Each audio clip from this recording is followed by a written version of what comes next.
Ya, ini terima kasih ya teman-teman sudah datang. Sebetulnya tuh Mas Pram sama Bang Rano mau datang ke rumah. Cuma ngatur waktu juga susah nih. Nanti mau ketemu Pak SBY lagi ya. Jadi saya pas ada sekitar sini, saya juga pengen tahu Semanggi. Ya udahlah kalau gitu kita pas-pasan ke sini aja udah. Nah, biar kita juga jelaskan, beliau juga pengen tahu kan ini Semanggi kenapa dasarnya gitu loh.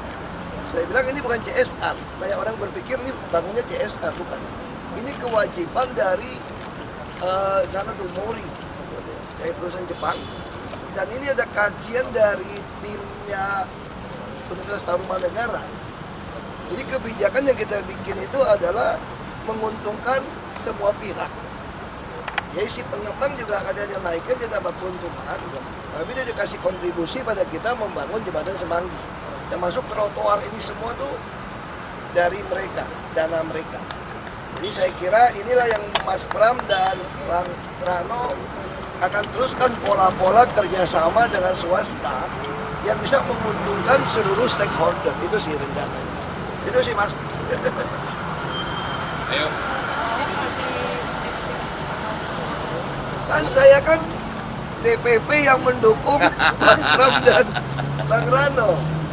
Jadi saya bertanggung jawab juga untuk kemenangan Mas Pram dan Bang Rano. Bukan cuma bertanggung jawab untuk sekedar menang, tapi bagaimana Mas Pram dan Bang Rano bisa jadi gubernur, wakil gubernur terbaik di masa di Jakarta. Karena kan kita ingin sekali tiap masa punya kesulitannya masing-masing, sehingga beliau bisa meninggalkan legacy yang baik. Itu sih, jadi kita akan terus dukung supaya apalagi mungkin tahun depan ekonomi mungkin tambah susah. Kita juga ada melewati istilahnya bonus demografi, kita mulai 2015 kan. Ini udah 10 tahun nih. Sebentar lagi 2030 udah puncak turun nih 2045 nih. Nah, kita ingin sumber daya manusia semua dengan uang yang ada, dengan ide-ide yang ada, bagaimana Pemda dengan swasta, dengan warga Jakarta, dengan pemerintah pusat bisa saling kerjasama. Ya tentu kami berkewajiban, calon dari PDI Perjuangan tentu harus meninggalkan legacy yang baik. Itu sih yang kita ingin. Itu sih Mas Pak. Tadi beberapa itu kan ambil kantor mobil ya, kayaknya ada soal parkiran. Enggak, tadi aku cuma nyinggung gini sama Mas Pram. Sebetulnya kita punya harta banyak banget di Jakarta. Apa? Dari koefisien luas bangunan, udara nambah kan mesti bayar nih orang, tanah DKI. Terus di Monas, kalau Monas digali ke bawah nih, wah itu parkirannya banyak banget. Dulu kan konsep saya, dan seperti kemarin itu loh, motor-motor itu loh, kan motor bisa lihat belakang. Konsep saya itu orang parkir di Monas, kita kasih bus gratis itu loh, yang lantai sehingga. Jadi kalau ke depan, bisa semua bus itu bisa gratis juga. Asal kita ada bisnis, termasuk pulau reklamasi. Pulau reklamasi itu kita hitung bisa dapat kontribusi dulu 120 triliun. Nah kalau kita punya pulau OPQ Tanjung Priok, Pemda kalau nggak ada penghasilan, ujung-ujungnya nyari duitnya lewat pajak, naikin PBB lah, naikin pajak ini, pajak itu. Nah dulu Jakarta pikirannya kalau punya pulau OPQ di New Tanjung Priok, orang Jakarta nggak usah bayar PBB yang mampu, yang nggak ada dagang nggak usah bayar PBB. Nah itu arti itu mesti ada usaha. Jadi saya cerita sama Mas Pram, ini Monas gitu gede, kalau 70 hektar dikali 5 lantai, 70 hektar kali 5 loh, dapat tanahnya gitu ya. Nah itu mesti kita kaji lah. Kita harapkan juga universitas kayak UI, kayak misalnya yang swasta, Untar segala macam akan membantu menghitung pemikiran ini. Dulu kan dia hitung, benar, katanya kebijakan saya benar. Nah Mas Pram sama Bang Rano juga bersedia menjadi corong dari para akademik kajiannya itu loh. Karena selama ini kayak nggak nyambung kan. Dia bikin ilmu sendiri, ini sendiri. Nah ini harus disambungkan. Jadi itu sih yang mau kita ngobrol-ngobrol itu. Ya, yang pertama seperti yang sudah saya sampaikan berulang kali, saya akan belajar dari para gubernur yang ada dan gubernur-gubernur yang ada yang sudah meninggalkan legasi yang baik bagi Jakarta tentunya diteruskan. Salah satu peninggalan yang luar biasa dari Pak Ahok adalah di Simpang Semanggi ini. Maka kenapa kemudian ketika Pak Ahok menawarkan di Simpang Semanggi, saya sangat senang sekali karena selalu mengingatkan saya setiap hari Sabtu saya melewati tanjakan Ahok. Jadi itu tanjakan terberat, memang hidupnya Pak Ahok ini berat banget lah gitu. Jadi teman-teman sekalian, kami belajar tentang PR-PR yang ditinggalkan oleh para gubernur pendahulu, dan Pak Ahok terus terang meninggalkan banyak legacy yang belum selesai akan kami selesaikan. Termasuk tadi yang disampaikan Pak Ahok tentang Monas, kemudian tentang Simpang Semanggi dan yang lain-lain, termasuk saya sudah mengatakan kepada Pak Ahok, Kalijodo itu sebenarnya salah satu peninggalan yang luar biasa dari Pak Ahok, dari haram jadah menjadi sesuatu yang bermanfaat bagi masyarakat, maka kita akan benahi. Termasuk peninggalan Mas Anies di JIS dan sebagainya. Saya mungkin berbeda dengan calon gubernur yang lain yang akan membuat JIS baru. Menurut saya enggak, saya akan benar-benar berkonsentrasi untuk melakukan pembenahan di JIS, infrastrukturnya diperbaiki, kemudian diberikan, karena efek dari pembangunan JIS sampai hari ini aja kan belum semuanya selesai, termasuk Kampung Bayam. Kampung Bayam pun akan kami selesaikan. Saya berjanji akan menyelesaikan persoalan Kampung Bayam. Itulah yang kemudian kenapa pertemuan saya dengan Pak Ahok kali ini betul-betul kami menimba ilmu, menggali pengalaman, dan keberanian untuk memutuskan. Bedanya saya sama Pak Ahok, saya lebih tenang lah. Kalau Pak Ahok kan...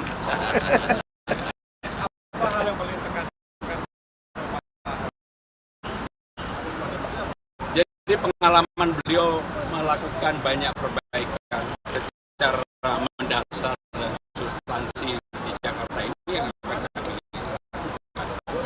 Termasuk saya diskusi sama Bang Dul, dan pemikiran ini kurang lebih sama dengan Pak Ahok. Saya mengenai balai rakyat, rakyat miskin kota, rakyat terbawah yang memang tidak mampu untuk menikahkan anak, menyunatkan atau mengkintankan anaknya. Harus ada kemudahan yang bisa diberikan oleh pemerintah daerah Jakarta untuk itu. Termasuk yang fenomenal dari Pak Ahok, misalnya aduan masyarakat secara langsung ke balai kota, pasti kami buka kembali. Termasuk PPSU atau pasukan Orange yang sekarang naik ijazahnya sampai dengan SLT, SD aja cukup lah.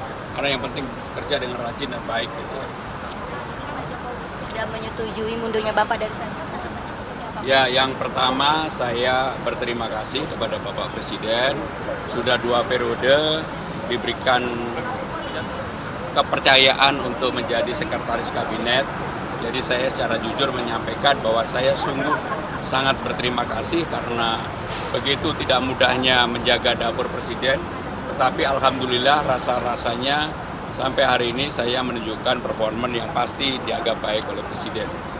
Memang saya sudah menyampaikan mengenai batas waktu tanggal 22 September karena saya nggak mau begitu ditetapkan sebagai pasangan gubernur dan wakil gubernur Jakarta, saya masih harus menjadi sekretaris kabinet.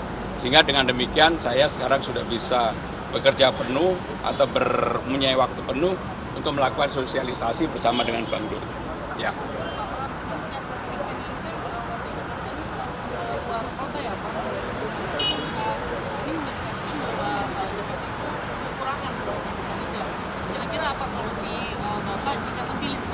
Yang paling utama adalah fasilitas yang bisa membuat refreshing masyarakat di Jakarta ini masih cukup mahal. Contohnya, Taman Mini Indonesia Indah. Ancol mungkin bagi middle class tidak jadi masalah. Tetapi bagi masyarakat yang memang menjadikan Ancol tempat untuk berlibur, refreshing, makanya yang paling utama juga yang seperti itu harganya harus dikoreksi kembali. Yang kedua, kalau memang ada ruang, Ragunan dan sebagainya, kita lakukan perbaikan untuk bisa menarik wisatawan lokal, domestik dari Jakarta. Tapi yang tidak kalah pentingnya adalah memang warga Jakarta ini kadang-kadang udah dikasih tahu akan macet di puncak, masih aja senang ke puncak. Karena itu merupakan bagian yang ya mungkin mereka gembira dengan demikian. Tetapi sekali lagi, walaupun itu menjadi sebagian habit masyarakat kita, tetapi Jakarta harus menyediakan tempat-tempat yang terjangkau bagi masyarakatnya, terutama middle class juga. Ini kan ada kabar kalau Pak SBY itu Kabar bertemu SBY. Hari ini saya bertemu dengan Pak Ahok. rencana kapan dengan Hari ini saya bertemu dengan Pak Ahok. Loh, sebagai calon gubernur dan wakil gubernur, saya Bang Dul pasti akan meminta waktu kepada para tokoh. Dan apakah pertemuan itu akan diadakan, nanti pasti akan kami sampaikan kepada teman-teman setelah bertemu. Setelah bertemu ya. Pak Pram, terkait PSU yang disebutkan standar menjadi presiden, itu kan kaitannya dengan penerapan tenaga kerja. Komitmen Bapak terhadap pembukaan lapangan kerja. Ya, salah satu faktor yang paling mendasar di Jakarta ini, yang paling tinggi, terutama bagi Gen Z dan milenial adalah masalah lapangan pekerjaan. Maka sebagai gubernur kalau diberikan amanah dan wakil gubernur bagi Bang Dul, pembukaan lapangan kerja itu menjadi sangat penting. Dan kita harus terbiasa untuk melakukan terobosan-terobosan yang ada. Seperti yang kemarin saya sampaikan, bahwa dengan APBD sekitar 80 sampai 86 triliun, Jakarta bisa membuat yang namanya Jakarta Fund. Kalau bisa membuat Jakarta Fund dikelola secara profesional, yang saya yakin dari silvanya APBD aja bisa untuk merunning itu, maka kemudian bisa melakukan ekspansi untuk kegiatannya. Selama dikelola secara profesional, terbuka, transparan, dan sekarang ini memang eranya keterbukaan. Termasuk di kantor saya sendiri, supaya beban Gen Z, Gen milenial ini tidak terlalu habis di jalan, bekerja dari mana saja, work from home, work from everywhere. Di tempat saya di Sekretaris Kabinet sekarang ini sudah diberlakukan, dan kami yakin kami berdua akan memperlakukan itu. Elektabilitas ini kemarin sudah dirilis oleh LSI ya, nama Mas Pram ini udah 10%, Ya, Pak Rano udah membelah saya gimana? alhamdulillah, sangat alhamdulillah. Karena apa? Semua orang memperkirakan bahwa minggu pertama setelah mendaftar, kami berdua itu maksimum 20%, maksimum. Bahkan Pak Ahok sama Pak Jokowi ketika maju, sebelum maju 4%, ketika diumumkan itu baru 12%. Kami sudah 28,4%. Saya sendiri terkejut. Tidak menyangka. Karena saya sendiri menyangka paling 20%. Sehingga dengan demikian kalau disurvei hari ini, karena surveinya itu kan tanggal 6 September, pasti berbeda. Karena kami juga turun keliling kemana-mana. Sehingga dengan demikian itu yang menambah semangat bagi saya dan Bang Dul. Bang Dul silakan Bang Dul. Barangkali kalau timbul kekhawatiran bukan di kita ya tentang survei ini, tapi mungkin tetangga sebelah. Karena kita ini baru kerja 2 minggu, mereka barangkali udah kerja hampir 4 bulan. Jadi betul-betul kita ya tentu survei ini menjadi satu pegangan kita, guidance, sehingga kita tahu bagaimana daya jangkau kita. Oh itu luar biasa, bisa 2 digit dalam waktu 2 minggu. Seminggu, saya ngerinya seminggu lagi udah crossing nih. Maka itu kenapa Ahok ngajak kita ke tempat crossing ini. Kayaknya ada makna ke sana. Jadi sekali lagi, kita sangat apresiasi bahwa kerja keras kita dan sambutan masyarakat itu membuat kita semakin optimis, itu aja.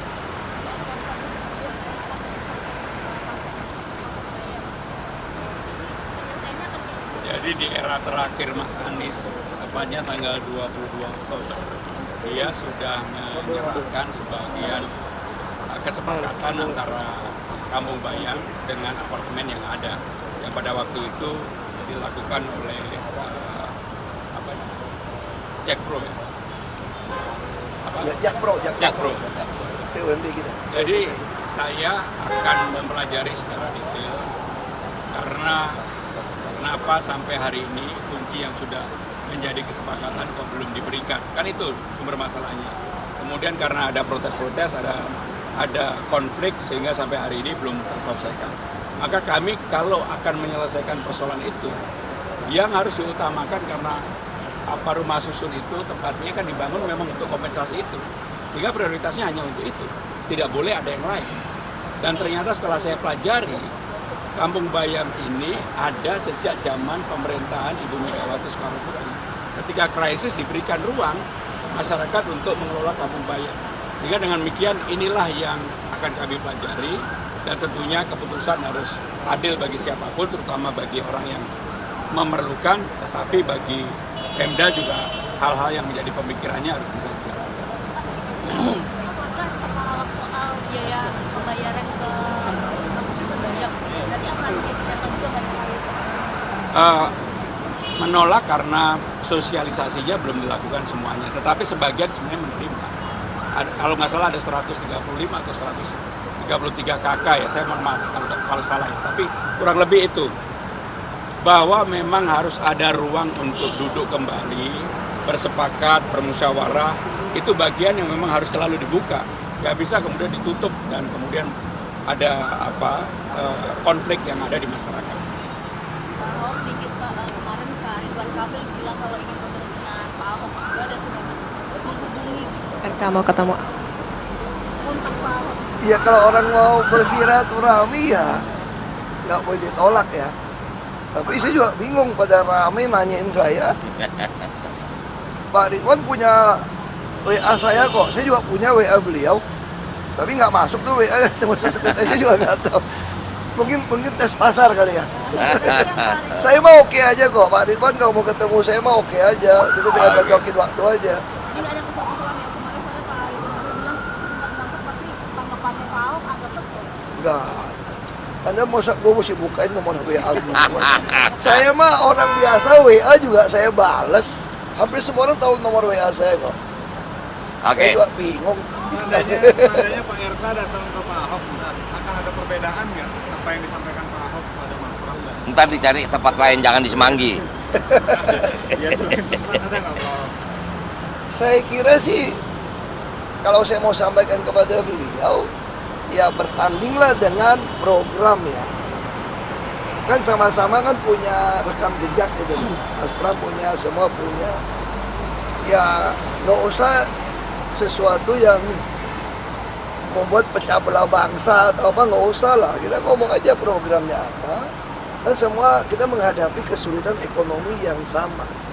Sebetulnya siapapun yang mau jadi gubernur, tanggung jawabnya besar sekali untuk menghadapi situasi ekonomi global. Ya, saya sama Pak Dewan oke kok, teman kok. Dulu sering ketemu juga. Oke, yo makasih. Yo.